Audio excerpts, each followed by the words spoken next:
l'ultra foutage de gueule. Sale gaucher. Oui, peut-être. Je suis un rebelle officiel. Vous êtes à côté de la blague, on ne peut pas dire que vous cassez les gueules. C'est fantastique. C'est de la merde. C'est énorme. Comme ma bite. Stop.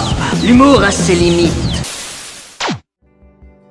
Aujourd'hui, j'ai décidé de vous proposer une vidéo légère. Oui, sur ma chaîne, c'est comme ça part un peu dans tous les sens. Je sais bien, c'est pas forcément conseillé pour améliorer ses statistiques personnelles, mais bon, je n'ai pas envie de me laisser enfermer dans une routine. Comme les fidèles de ma chaîne le savent, j'ai vécu un peu plus de 3 ans à Dublin, en Irlande. Pendant la deuxième moitié de mon séjour, j'ai eu l'opportunité de travailler dans une multinationale sous-traitante du jeu vidéo, spécialisée dans la traduction et la localisation, c'est-à-dire l'adaptation linguistique des jeux pour le marché de destination. En l'occurrence pour moi, les pays francophones. La France du général de Gaulle. Pour faire simple, je disais que j'étais testeur de jeux vidéo, mais les gens s'imaginent toujours que je donnais mon avis sur ces derniers. Or, ça n'avait rien à voir. Sur 20! Je n'étais là que dans un but de contrôle qualité, pré-distribution sur le marché. C'était déjà une boîte très conséquente à l'époque, avec la maison mère en Italie, mais depuis 14 ans, elle a changé de nom et elle n'a cessé de s'étendre à travers le monde et de racheter une multitude de sociétés dans l'écosystème des jeux vidéo. Bref, cette société n'est de toute façon pas le sujet de ma vidéo. Ce qui m'intéresse aujourd'hui, c'est de faire le tour des différents clichés et stéréotypes qu'on attribue aux gens de différentes nationalités. Les stéréotypes, c'est quelque chose de tout à fait normal. Ces clichés, je les prendrais, je les tuerais, je les tordrais, je les mettrais sur une place que je baptiserais la place des clichés.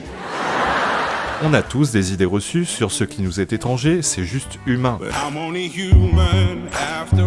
Néanmoins, il est intéressant de confronter ces stéréotypes à la réalité et de constater si ces derniers sont justifiés ou fantasmés. Pour cela, il est important d'avoir côtoyé un nombre suffisamment conséquent de personnes de la nationalité concernée. Prenons les Américains par exemple.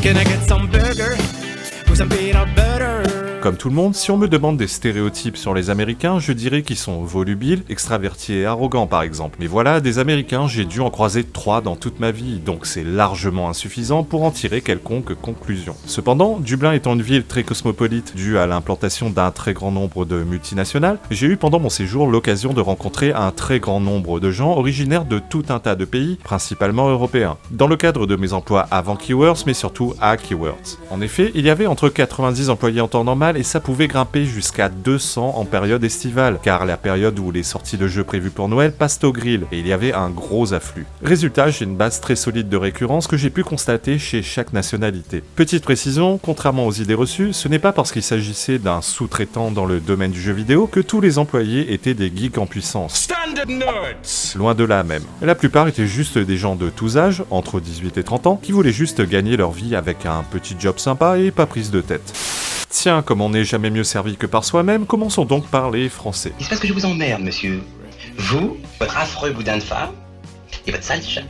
Il se dit du français qu'il est sale, qu'il pue, qu'il est râleur, arrogant, romantique et fier. Écartons d'emblée romantique, car bon, j'ai pas l'impression que le français soit plus romantique qu'un autre. C'est surtout une question de personnalité, pas de culture. On enchaîne avec 2 stéréotypes qui fâchent, l'odeur et l'hygiène. Le bruit et l'odeur. Pour l'hygiène, j'en sais trop rien. J'avoue, j'en connais et ça m'est arrivé moi-même de ne pas m'être lavé pendant un jour. Mais franchement, quand c'est l'hiver et que notre activité physique est limitée, Il fait au moins 8000. j'ai pas l'impression que ce soit si scandaleux que ça. Je vois pas où est le problème. Disons que lorsque je prenais une douche tous les jours en hiver, c'était surtout un rituel pour me détendre après le taf, plus que pour me nettoyer en soi. Pour les odeurs, c'est une autre histoire. Je pense que ce stéréotype vient surtout du fait que les Français aiment tout ce qui pue. La clope, l'alcool, le fromage, l'ail, les oignons. Du coup, je peux comprendre que les Français soient associés aux odeurs fortes. Quoi, ça pue? Même le parfum, tiens. Les Japonais par exemple ne mettent pas de parfum et il est déconseillé d'en porter quand vous vous rendez au Japon, car ce sera perçu comme une agression olfactive. Les Japonais associent le parfum au fait de vouloir masquer une odeur corporelle forte. Ça peut être le cas chez certains Français, mais en général, les gens mettent du parfum parce qu'ils aiment ça, c'est tout. J'adore l'odeur de l'essence. Râleur, j'ai envie de répondre oui, le français est râleur, c'est un fait. Oh putain, c'est essentiel. Néanmoins, arrogant et fier, c'est un grand nom. C'est non. Alors oui, quand ça parle bouffe, le français a tendance à être fier et arrogant, mais pour le reste, c'est archi faux. Du moins, c'était peut-être vrai il fut un temps, mais les temps ont changé. C'était le temps d'avant. Et les Français se font tout petits à l'étranger. Vous savez, cet ethnomasochisme... Pour les boules de pétanque, effectivement, ce sont des objets qu'on utilise relativement souvent, ainsi que les boules de billard. Les boules de pétanque, on peut utiliser, je sais pas, 1, 2, 3. J'ai vu rarement au-delà de 3, parce que quand même, ça prend de la place, c'est un métal lourd. Cette honte d'être français, eh bien on la constate à l'étranger. Je suis pas très patriote comme personne et j'aime pas tellement ce que ce pays Et tout le temps. Quasiment tous les Français que j'ai croisés en Irlande cherchaient au maximum à dissimuler leur francité, et ils faisaient tout pour éviter de parler de la France. La plupart évitaient même, dès qu'ils le pouvaient, de traîner avec des Français. C'est effrayant. Effrayant. Même si j'étais un pseudo-gauchiste à l'époque et débarquant de mon petit caillou, je ne comprenais pas pourquoi les Français avaient tellement honte de l'être. Je me demandais d'où venait cette haine d'eux-mêmes qu'ils avaient au plus profond d'eux. Hickory dickory dock, the mouse ran up the clock. Dès qu'ils parlaient de la France, c'était pour dire que c'était de la merde, pour faire simple, à part pour la bouffe et le vin, bien entendu. Bref, passons à une autre nationalité, les Espagnols.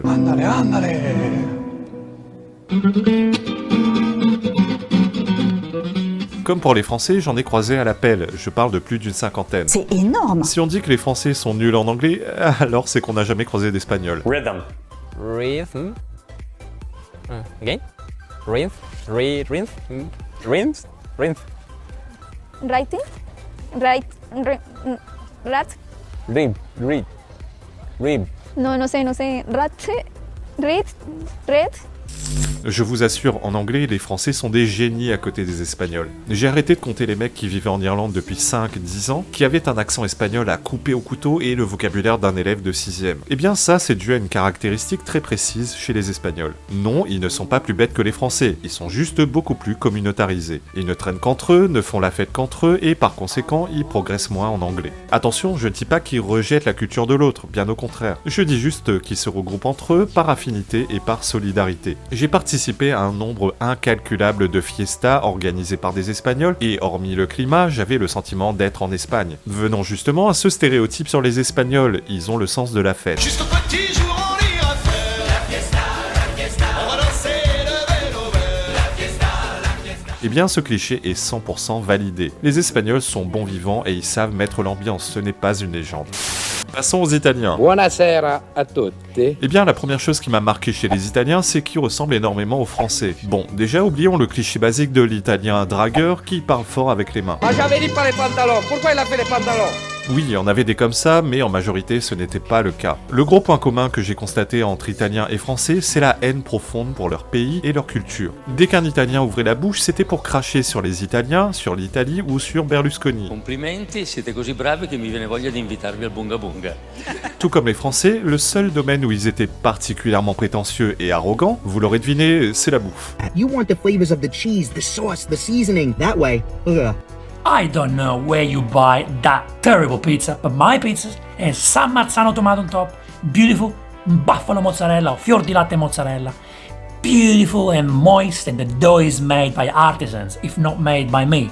I'm a pizza lover. With that pizza, it looks like a cracker. What is that? What is that? It's dry on both sides anyway. Sur la bouffe, les Italiens c'est pire que les Français, et je les comprends, la bouffe italienne n'est pas une des gastronomies préférées dans le monde entier pour rien. Allons un peu plus au nord, chez les Allemands.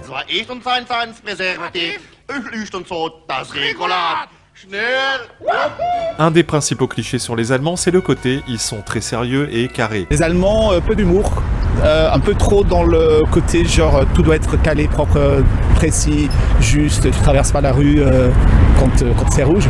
Les Français, c'est tout le contraire. Eh bien, ce cliché est validé à 200%. À part quelques brebis galeuses, les Allemands sont effectivement très carrés dans tout ce qu'ils entreprennent. Deutsche Qualität. Ils prennent tout au sérieux et ce n'est pas un hasard si une bonne partie de ceux qui ont le plus grimpé dans l'organigramme de la société étaient des Allemands. Les Allemands n'ont pas le sens du sarcasme des Français et encore moins le côté caliente des Espagnols. Ils sont très premier degré et certains diront ils sont chiants comme la mort. Personnellement, je me suis senti plus compatible avec les Espagnols et les Italiens qu'avec les Allemands. Et pourtant, je suis fan de l'Allemagne, ma première langue étrangère et même l'allemand et non l'anglais. Et je me suis souvent rendu en Allemagne. Passons aux nordiques. Je mettrai dans le même sac norvégien, suédois, finlandais et danois. Coupé!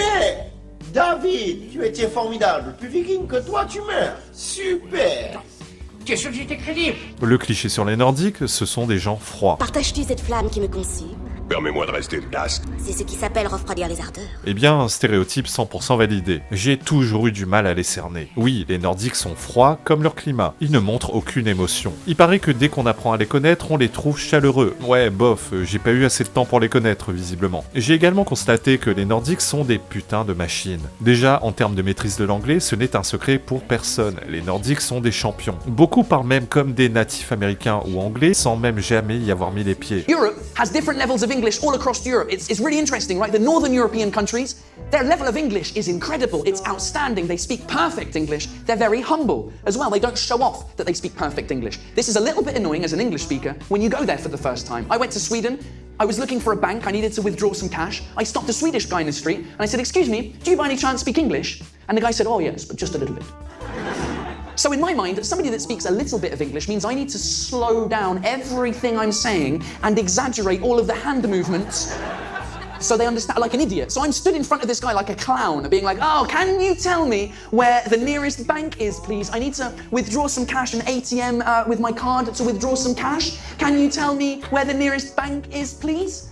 And the guy just went, "Yeah, mate, basically head down the street over there, you take a right, you take a left, there's an intersection there, there's an edifice on the corner, the edifice is the bank." Well, fuck you, a little bit of English. Ils étaient aussi avec les Allemands les plus productifs et les plus efficaces. Bref, les Nordiques, je m'y suis jamais fait. Trop éloigné de mon délire.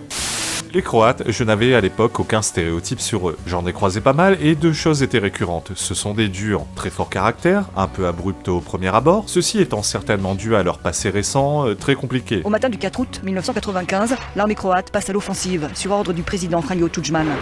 100 000 soldats sont mobilisés. L'artillerie lourde bombarde les principales villes sous contrôle serbe dans la région de Krajina, notamment sa capitale Knin. Soutenue par la Serbie de Milosevic, la région à majorité serbe a décrété son indépendance 4 ans auparavant. J'ai eu l'occasion d'apprendre à connaître les Croates et la Croatie, mon ex-femme ayant vécu à Zagreb et m'ayant bassiné avec pendant 10 ans. Une chose très surprenante chez les femmes croates, elles ont toutes des voix très graves. Des nanas croates, j'en ai croisé des dizaines et pas une seule avait une voix féminine. Ali narasla sam u Pragu. Živjela sam u Zagrebu dok sam do 6. godine, onda sam otišla u Prag, išla sam u njemački vrtić. Les meufs croates, c'est des bonhommes en fait, tant dans la voix que le caractère. Salut, moi je suis Fabi, je suis esthéticienne à Goussainville. Bonjour, moi c'est Stéphanie, je découpe de la moquette à Saint-Maclou. Les Polonais, j'en ai croisé un paquet aussi, la communauté polonaise étant à l'époque la plus fournie d'Irlande. Ouais, c'est pas ceux que j'ai préférés en fait. On était en plein dans le cliché des pays de l'Est, de gros bourrins imbibés de vodka H24.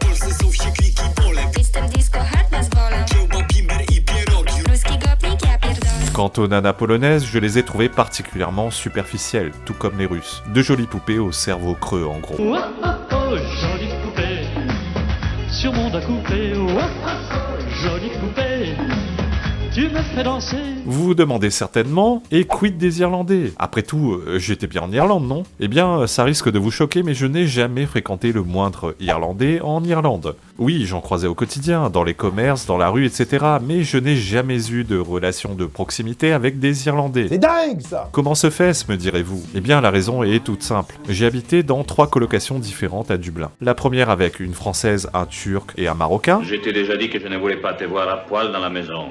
Tu n'aimes pas? Non. Mais pourquoi tu ne veux pas que je danse? Regarde-moi. Qu'est-ce que j'ai de moins que les autres? La deuxième avec une Française et 2 Italiens. La troisième, certes avec 3 Irlandaises, mais je ne faisais que les croiser en coup de vent, et de toute façon c'était des connasses.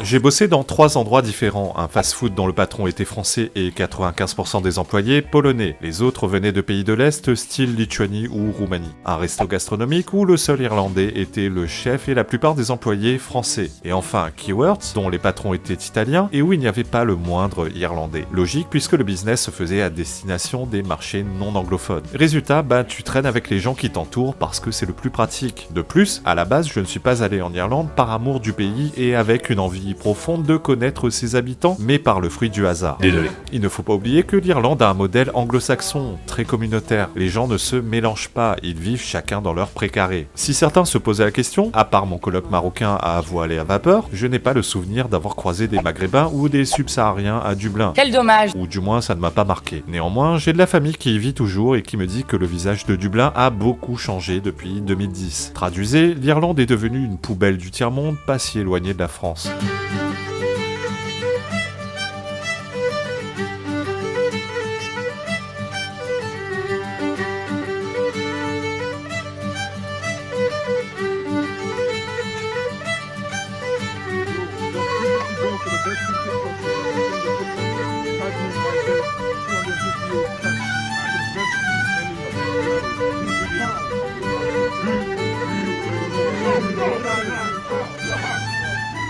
Voilà, on va s'arrêter là. J'espère que cette vidéo vous aura fait sourire et vous aura diverti. Elle n'avait pas d'autre but. Je vous embrasse très fort et je vous dis à bientôt en compagnie de votre volaille ultramarine préférée. Ciao!